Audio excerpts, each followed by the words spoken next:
5 மாசத்துல நகைய பொறுத்து சேதாரமே இல்லாம எடுத்துக்கலாம். Lalithaa Jewellery. Honorable Speaker, sir, my esteemed colleagues, I stand today to respond to the Honorable President's address on behalf of my party, the All India Trinamool Congress. The President's address is the government's assessment of the state of the Union today. And I stand before you to vehemently disagree with that assessment and to ask the most important question that faces us all. What is the kind of republic we want? What is the India that we want today?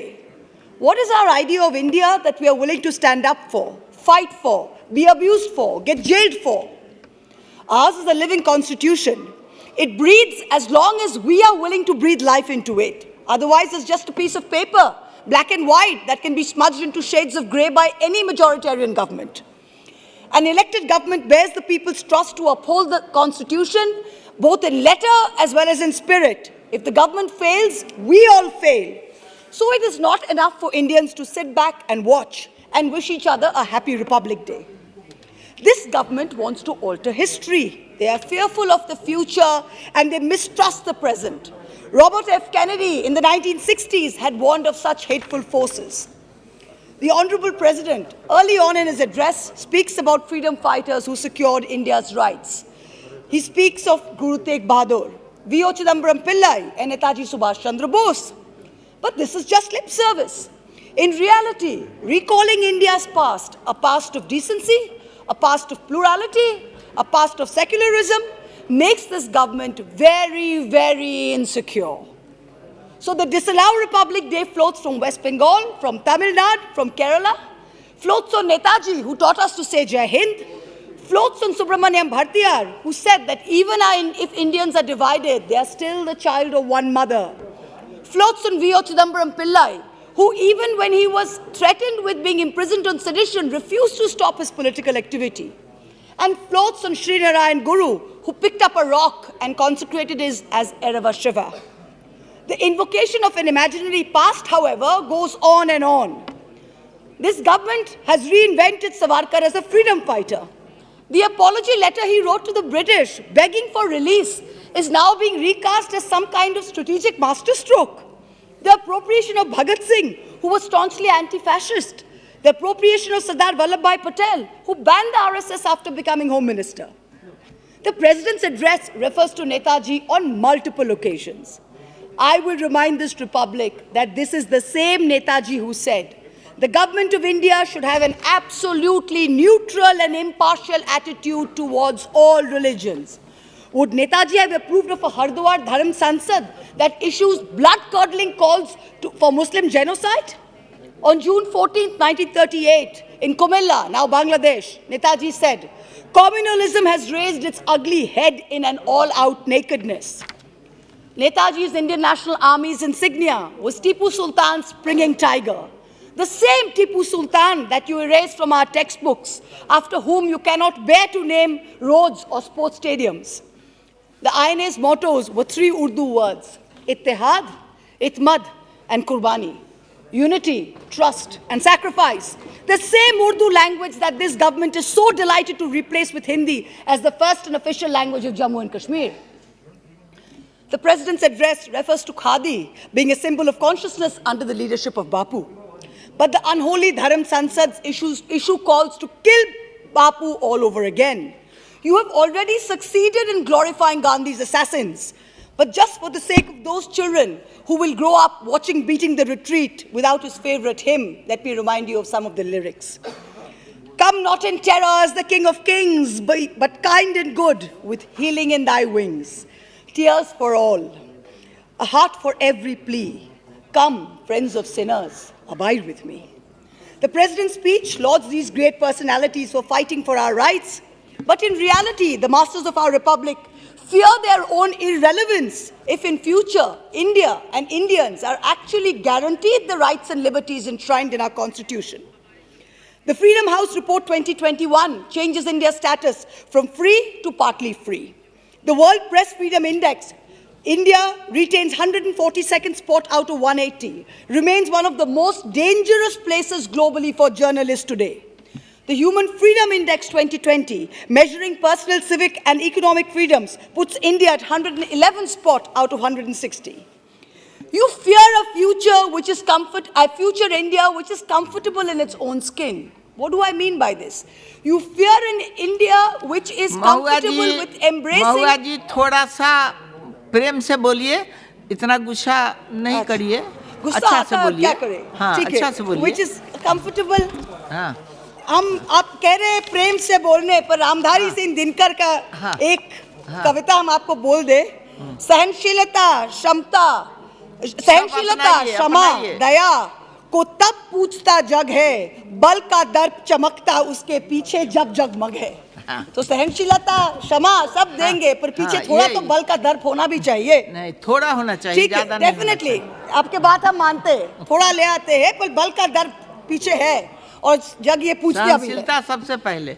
You fear a future you fear a future India which is comfortable in its own skin, which is comfortable with conflicting realities. So you fear an India where a Jain boy can hide from home and enjoy a kati kebab on a street cart in Ahmedabad. So what do? You forbid non-vegetarian street food in Gujarat municipalities. You fear the future where on the eve of an election, you may not be able to arm twist government agencies to raid opposition leaders. So you need to extend the tenure of the CBI and ED chiefs depending on how they do your bidding.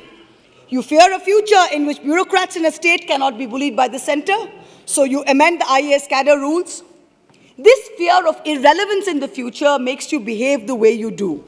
You are not content with just our vote. You want to get inside our heads, inside our homes, to tell us what to eat, what to wear, who to love. But your fear alone cannot keep the future at bay. जिस सुबह की खातिर जुग जुग से हम सब मर मर के जीते हैं, वो सुबह कभी तो आएगी. इन भूखी प्यासी रूहों पर एक दिन तो करम फरमाएगी, वो सुबह कभी तो आएगी. Kennedy tells us that people who want to stop history in its tracks mistrust the present. This government mistrusts the very soul of our republic when it brings in an act to link Aadhaar cards to the right to vote, because you are creating enormous possibilities to disenfranchise genuine voters.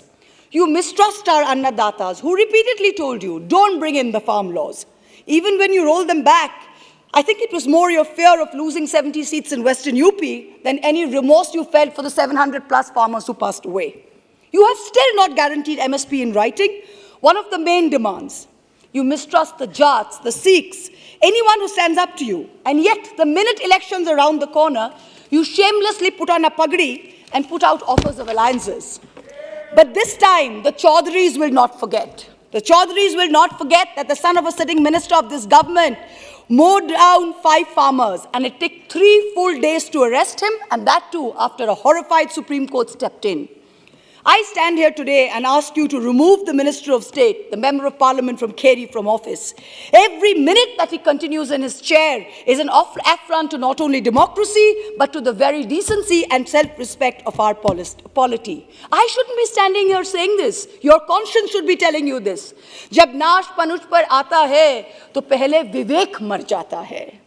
The way the masters of our republic mistrust the present is most acutely illustrated by the Pegasus mess. And yes, I am going to say it because who are now the treasury benches brought down an entire government on 2G when 2G was still sub judice. So don't give me this sub judice, sub judice, sub judice. I will bring it up. The way the masters of our republic mistrust the present is most acutely illustrated by the Pegasus mess. The government stands accused of having spent taxpayers' money to buy technology to spy on its own citizens. To paraphrase a leading journalist, New York Times is lying, The Wire is lying, Amnesty is lying, the French government is lying, the German government is lying, the US government is lying, WhatsApp and Apple, who have sued NSO, are lying. Only this government is in splendid isolation with the truth in Pegasus.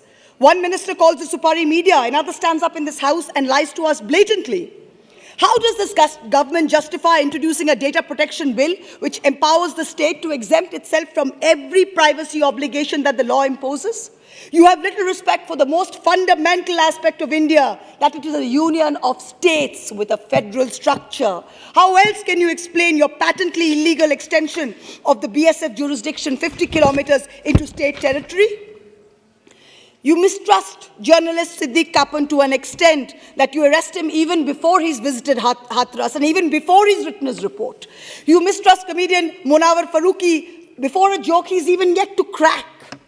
The president's speech says this government has made a beginning to liberate Muslim women by removing triple talaq and Hajj restrictions. And yet, on New Year's Day 2022, Muslim women in India awoke to the reality of being auctioned as bully buys. This was version 2.0 of 2021's Sulli deals. It was only after a huge backlash that the government took action and a few arrests were made. Muslims today are denied houses on rent, accused of being spreaders of COVID in India, economically boycotted, forbidden from praying in designated spaces. This battle of 80% versus 20% that this government has started risks ruining 100% of our sacred republic. 2 minutes, madam. I have 13 minutes, 2 minutes. I am filled with horror at this rampant Islamophobia. But 2 minutes, sir. I have got 13 minutes, sir. I have got 13 minutes, madam. Madam, I've got 13 minutes. 2 minutes. ठीक है, 2 minutes. 13 minutes है मेरा. 2 minutes में मैं खत्म करती हूँ. And it is not rampant. According to the United Christian Forum, there have been 460 attacks on Christians in 2021 alone. Violent mobs have attacked churches, Christian congregations, and Christmas celebrations in 16 towns and cities.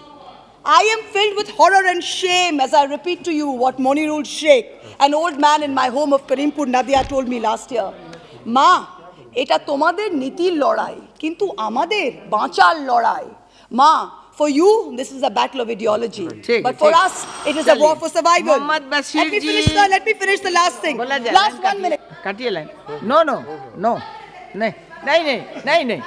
नहीं. बशीर जी आप बोलिए. बोलिए बशीर. आप बैठिए. तो last sentence बोल के खत्म करें. 13 minutes is not done, sir. 1 minute, madam, please, thank you. 1 minute. But today, we as Indians need to realize one thing. If we are to save this republic, the onus lies on us. To all of you that I say, lawyers, actors, journalists, businessmen, who say this country needs a change, to all of you I say, you cannot choose the time of battle. The bugle has sounded. The citizens of our republic need to fight now. Ye subha hum hi se aayegi. To the judiciary, I use my parliamentary privilege and say, you are all this country has as last recourse and remedy. Do not fail us. Step in proactively. Ye subha hum hi se aayegi.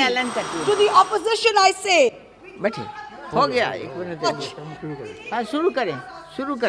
5 மாசத்துல நகையை பொறுத்து சேதாரமே இல்லாம எடுத்துக்கலாம். Lalithaa Jewellery.